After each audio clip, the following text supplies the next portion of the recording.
Olá, você que chega aqui no meu canal. É um prazer imenso recebê-lo.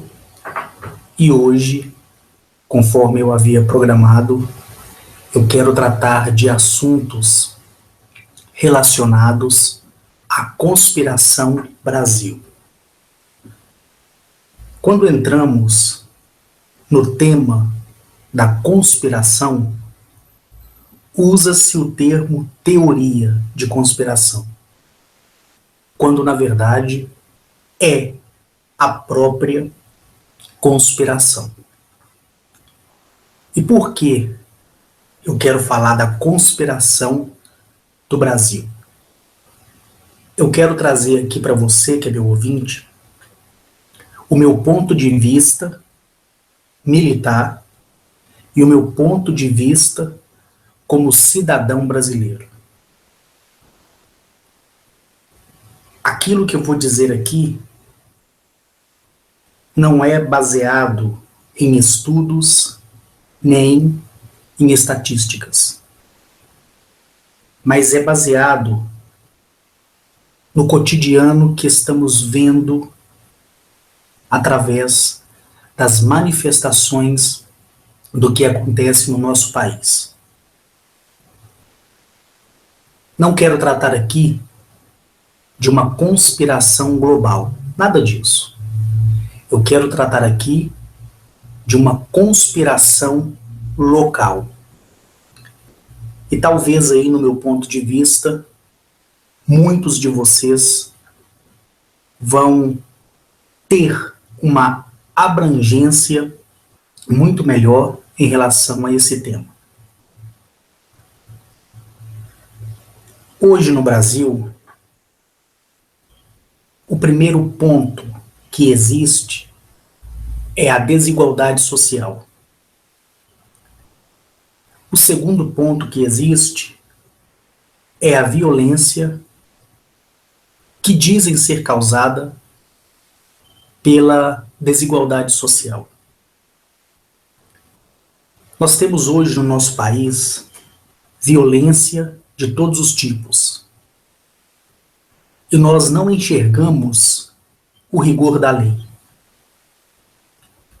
Nós temos aí uma belíssima Constituição, que em palavras parece mais um poema, mas nós não temos a decência de fazer um julgamento. Quando foi criada a Constituição, em 88, e a malandragem que se instalou na política viu que a Constituição poderia feri-los, o que eles fizeram? Criaram as emendas constitucionais para ter aquela famosa prerrogativa dentro da lei. E hoje impera na mente do brasileiro a palavra de não ordem e nem muito menos progresso. Hoje o brasileiro que é vitimizado pela violência, pelo desemprego, pelo não, ele não vê, ele não enxerga uma solução para o seu país. Talvez o que eu venha tratar aqui hoje venha deixar muitas pessoas com a pulga atrás da orelha. Mas eu vou falar para vocês aquilo que está diante dos olhos de vocês, mas muitos não querem enxergar. Se você toma um ônibus, um metrô, um táxi, ou fica na sala de embarque de uma rodoviária, ou na sala de embarque de um aeroporto, e você puxa alguém na conversa, ou você está num salão de beleza, ou você está na fila de um banco, ou na fila de uma casa lotérica, quando você encontra alguém e começa a tratar assuntos, o que você primeiramente vê é sempre uma pessoa reclamando que o Brasil está assim, que o Brasil está assado, que os políticos são vagabundos. e que não há solução para a nação. Você encontra isso em qualquer esquina. Se você agora, na mesa de um bar, ou na mesa de refeição aí junto com a sua família na hora do almoço, seja de hoje ou seja do final de semana, se você for tratar de assuntos relacionados à política, você vai ver as pessoas só dizer que a política não presta, que a política é isso, que a política é aquilo. Você liga a televisão, você vê violência. Você não vê nenhuma notícia boa, você só vê violência.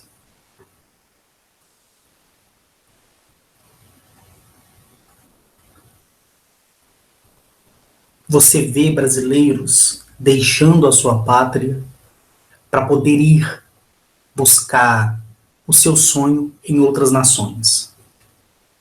Você vê políticos comprando políticos para fugir de um julgamento.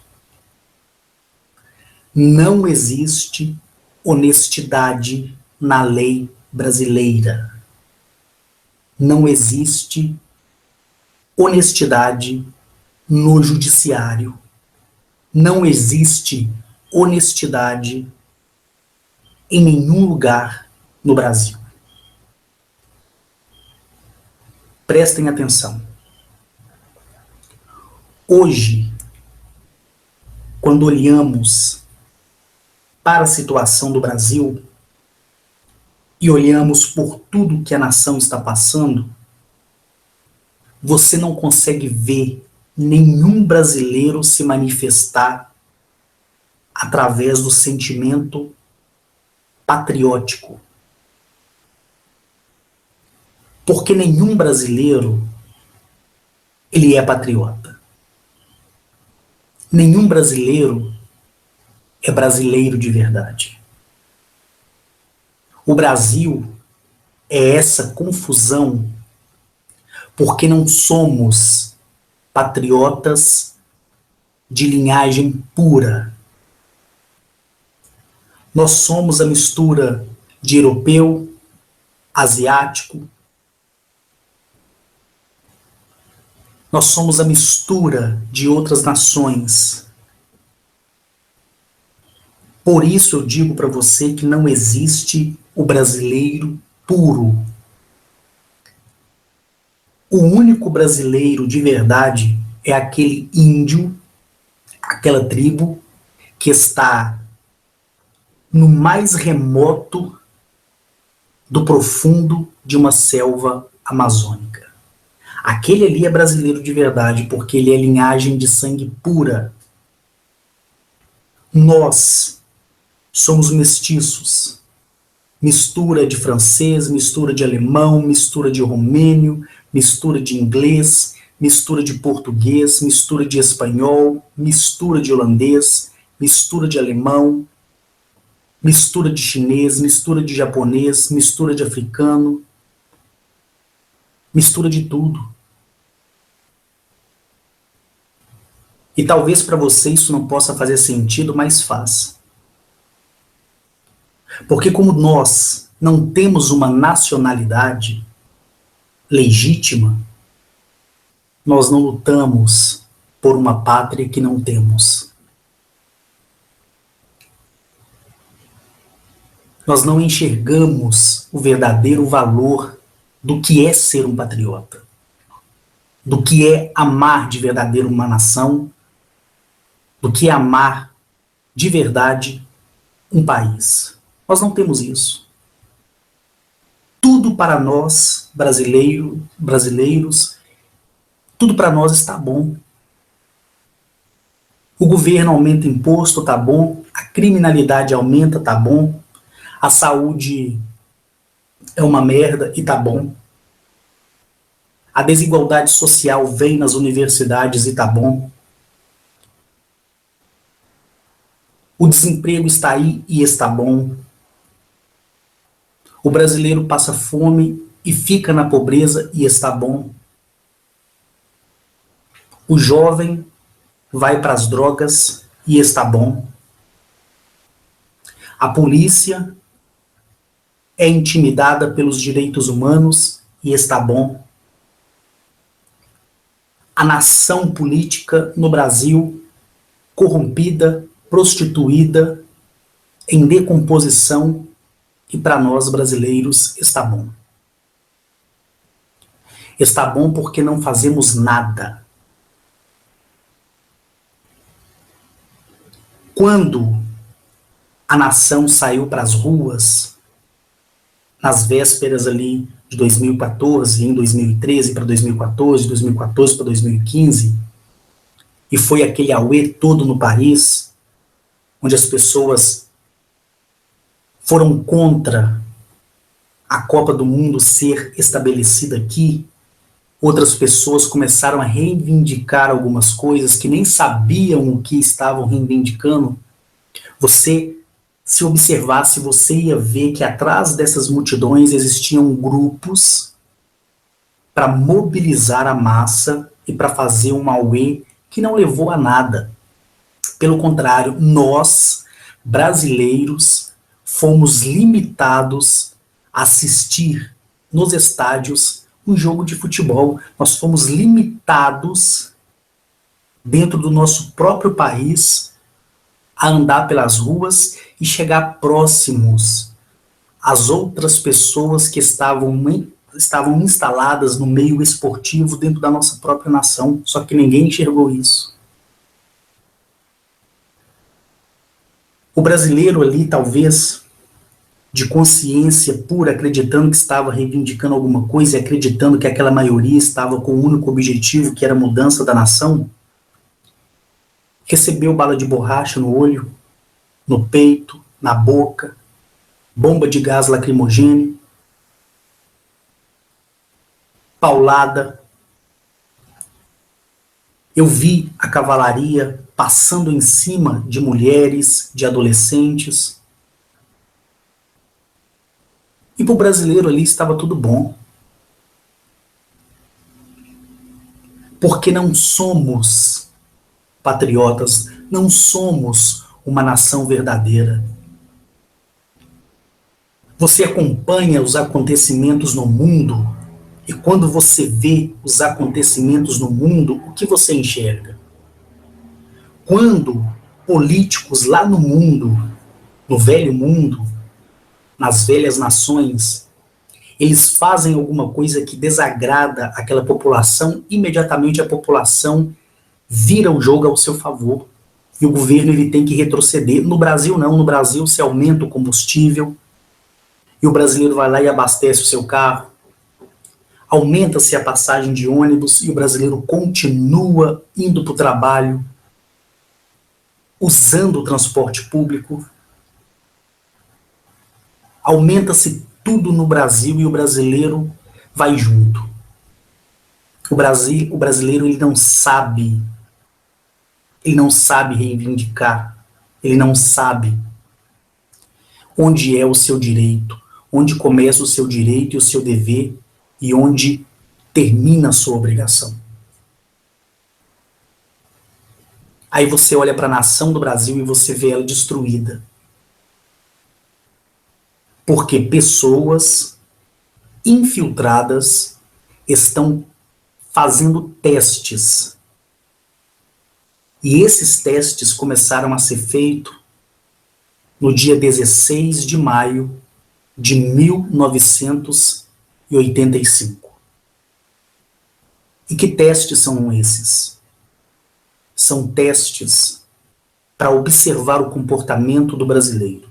Você pode entender que de 85 para cá, e anterior a 85, quando terminou o golpe militar, a revolução militar, vamos dizer assim, que deu início em 64, nesse intermédio, você também vai ver grupos separatistas, esquerdistas, você vai ver a mobilização da criação de guerrilhas, e tudo aquilo ali foi para ser projetado para observar um comportamento futuro da nação. Só que o brasileiro ele não enxerga isso. E eu estou usando o termo brasileiro mesmo conhecendo que nós Eu digo, eu não tenho nacionalidade. Eu estou em um lugar continental, onde eu nasci, onde a minha nacionalidade foi brasileira, pelo país ser Brasil, e aqui, para conseguir aquilo que eu consegui, eu tive que correr atrás. Eu tive que estudar, eu tive que me esforçar, eu tive que competir, eu tive que me dar bem, eu tive que buscar o conhecimento para ninguém me passar para trás. E depois, quando a gente para e observa tudo isso, a gente vê que, de fato, o brasileiro ele não se move do lugar porque ele não é brasileiro. Nós somos um povo perdido porque aceitamos tudo. Tudo. A nação brasileira, nós brasileiros, apesar de termos uma condição melhor uma dos outros, ou aqueles que são desfavorecidos financeiramente, mas que têm um lugar para morar, ainda que seja pagando aluguel, toda essa massa brasileira pode se comparar àquelas pessoas que não têm teto e estão na rua, dormindo nas calçadas. E nós, que somos abrigados, somos semelhantes a eles. Por quê? Porque eles vivem da migalha dos outros. E nós vivemos, nós que achamos que sabemos alguma coisa, vivemos da migalha das lideranças mundiais. O Brasil, ele é ordenado não só por forças exteriores hostis, como vocês já têm conhecimento, mas como também pela própria nação política. Porque imagine só, como pode, gente, uma nação política, onde ali temos deputados, senadores, ministros, legisladores, presidente, vice-presidente, nós temos governadores. Como pode essa gente destruir a própria nação e dizer que é brasileiro? Dizer que é brasileiro no sentido também de ser brasileira. Como pode isso, gente? Quer que eu prove mais a fundo o que eu estou dizendo aqui? Nós estamos vendo aí todos os dias, ainda que seja de uma forma filtrada, a nação brasileira se afundar em dívidas externas e os estados se fundarem em dívidas internas, onde a União não consegue recurso para suprir as falhas de outros estados e da própria União, e você não vê nenhuma manifestação, você vê as movimentações em Brasília para a dita corrupção. De uns anos para cá, o Brasil parou para falar da corrupção. Então me diga uma coisa, você que está aí chateado por eu estar dizendo essas coisas, se existisse realmente brasileiro, patriota, principalmente na política, você acha que se nós, eu e você, fôssemos patriotas, fôssemos amantes dessa terra, você acha que eu e você deixaria o Brasil estar desse jeito? Você acha que aqueles desgraçados políticos estariam assentados no poder?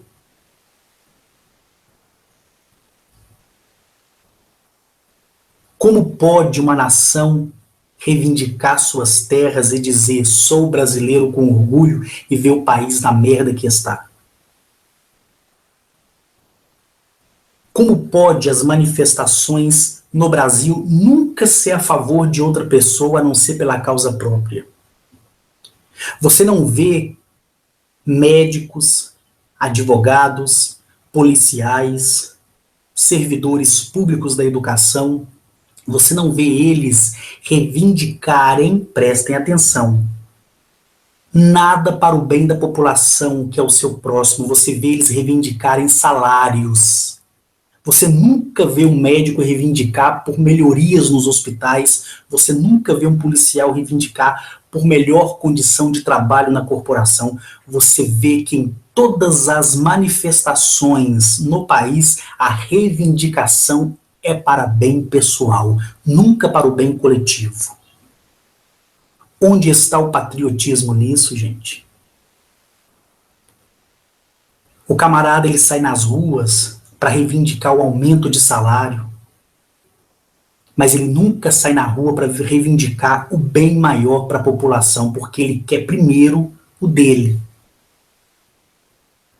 Então, se ele é um servidor, ele foi concursado, eleito, treinado para servir. E quem serve é o primeiro a não escolher alguma coisa, mas se torna o último. Então eu estou trazendo aqui para você, brasileiro, que se diz ser patriota, estou trazendo para você aqui, para você pensar, será que realmente você é patriota? Você que vai abastecer o seu carro e a gasolina passa de 3,30 para 4,80 e você não fala nada? Eu até engasguei aqui de raiva. Será que você é brasileiro quando você leva o seu filho desfalecido no hospital e não consegue atendimento e prefere quebrar o hospital do que entrar na justiça baseando-se na Constituição, ainda que ela não venha valer porcaria nenhuma? Será que você, cidadão, servidor, é patriota quando sai para reivindicar aumento salarial, mas nunca uma condição melhor no trabalho? Eu nunca vi o professor sair para falar que quer escolas melhores, que quer material didático melhor. Eu vejo o professor, o médico e outros servidores saírem para as ruas para reivindicar aumento salarial, ou seja, eu quero o meu e o resto é que se dane.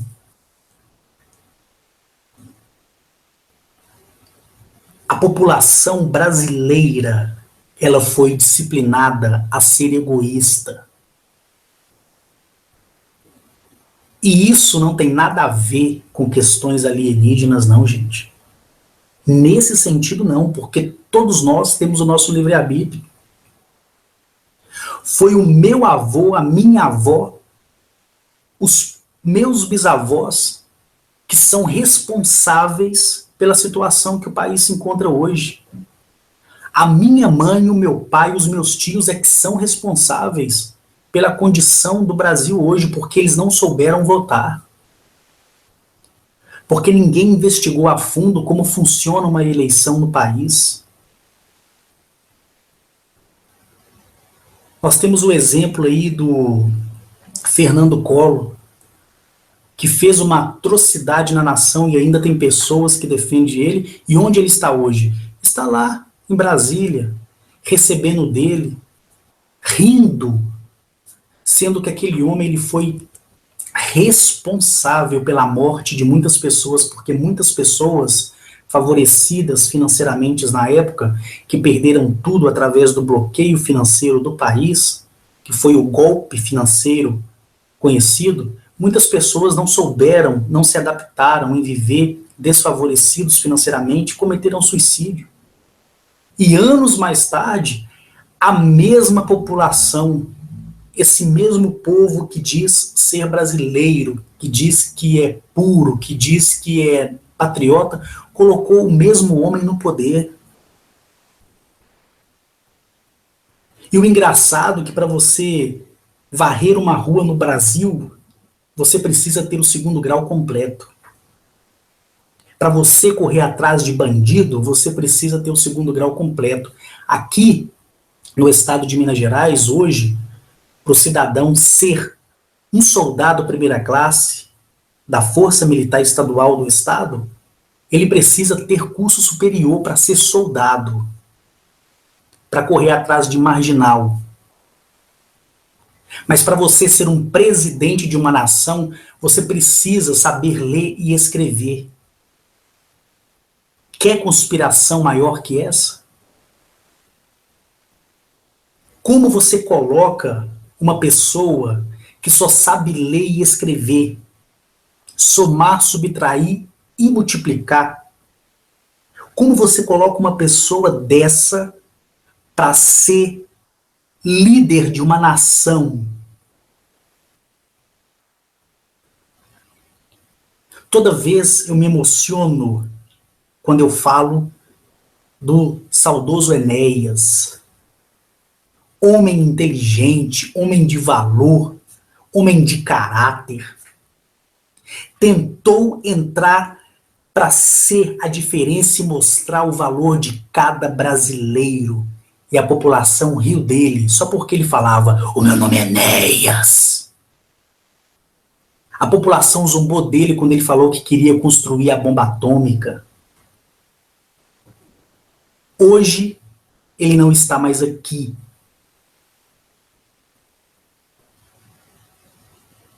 E a população brasileira preferiu colocar um cidadão chamado Luiz Inácio Lula da Silva para ser presidente de uma nação, baseando na Constituição o direito de todos da igualdade. Vamos dizer assim para você entender. Aí esse homem, no primeiro mandato, ele faz um governo, ele cria um governo que já vinha sendo discutido muito antes dele se tornar presidente, e ele apenas coloca em pauta e coloca em execução aquilo que já estava pré-estabelecido, mas nenhum brasileiro enxerga isso. O primeiro ano de governo dele foi bom? Foi. O brasileiro teve acesso a carro, a eletrodomésticos, a eletroeletrônicos, o salário subiu relativamente bem, o brasileiro teve realmente uma condição melhor, mas depois que acabou os programas sociais que haviam já sido estabelecidos, no segundo mandato ele ficou perdido, igual cego no tiroteio. Então isso provou que ele não tem e nunca teve competência para ministrar uma nação.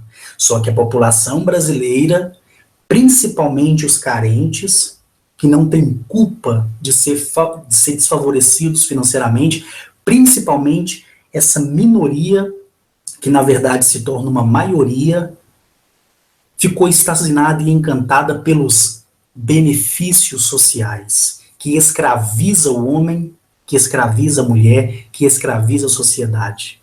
Porque a pior desgraça que existe, pessoal, é você depender de órgãos governamentais.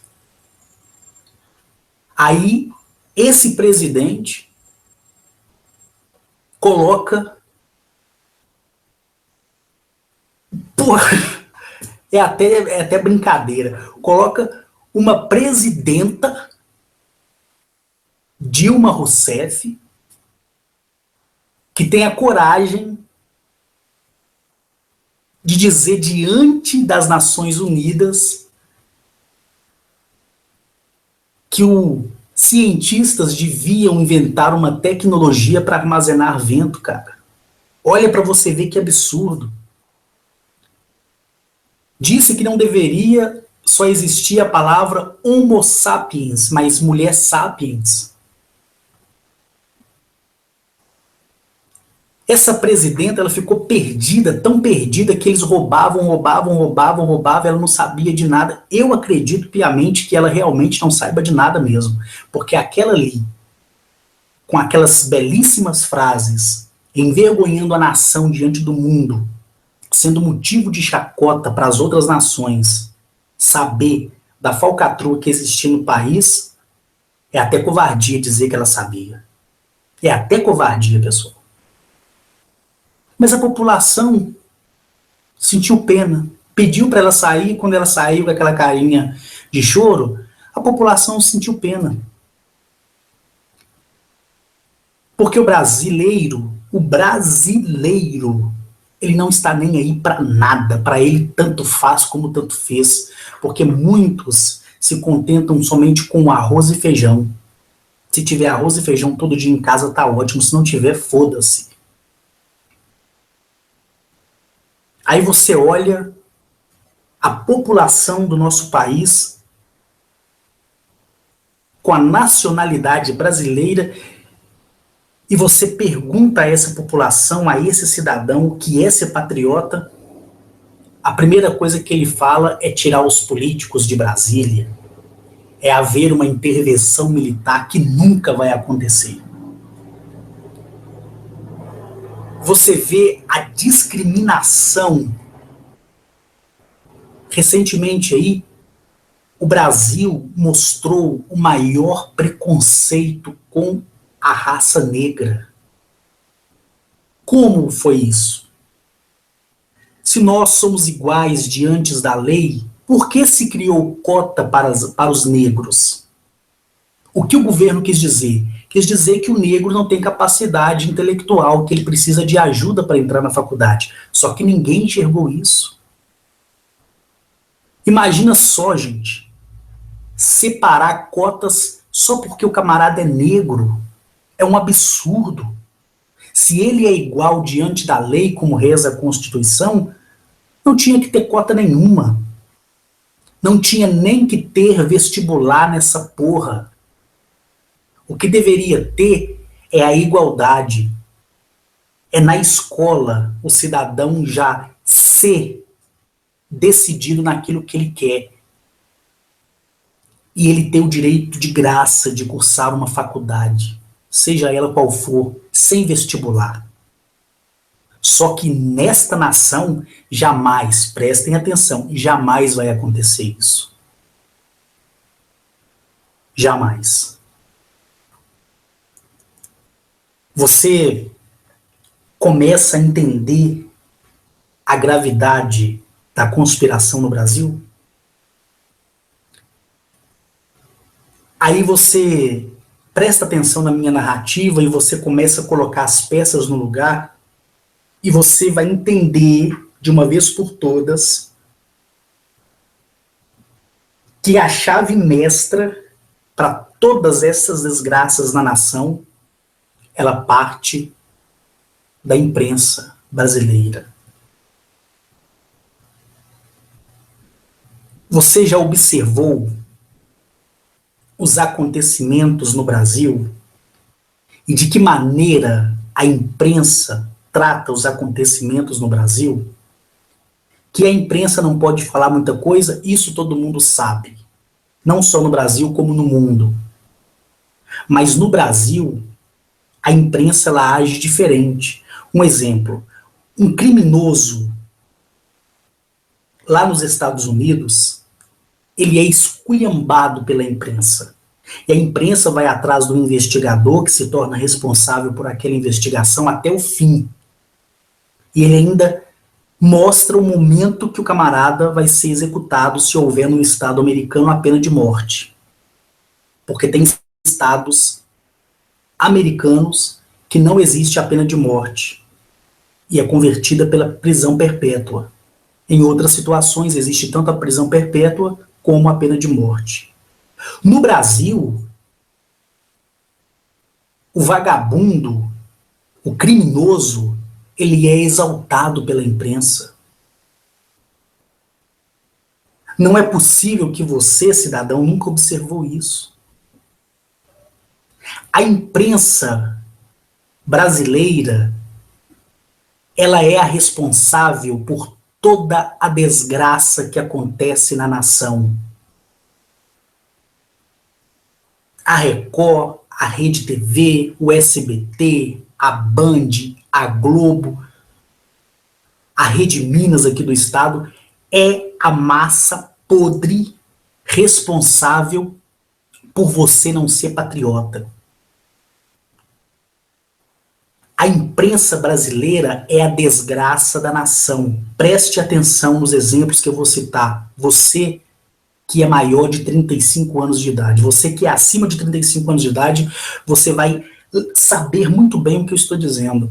E você pai, avô, mãe, avó, você que tem 40, 50, 60, 80 anos e que me ouve, você vai dizer se eu estou dizendo a verdade ou não.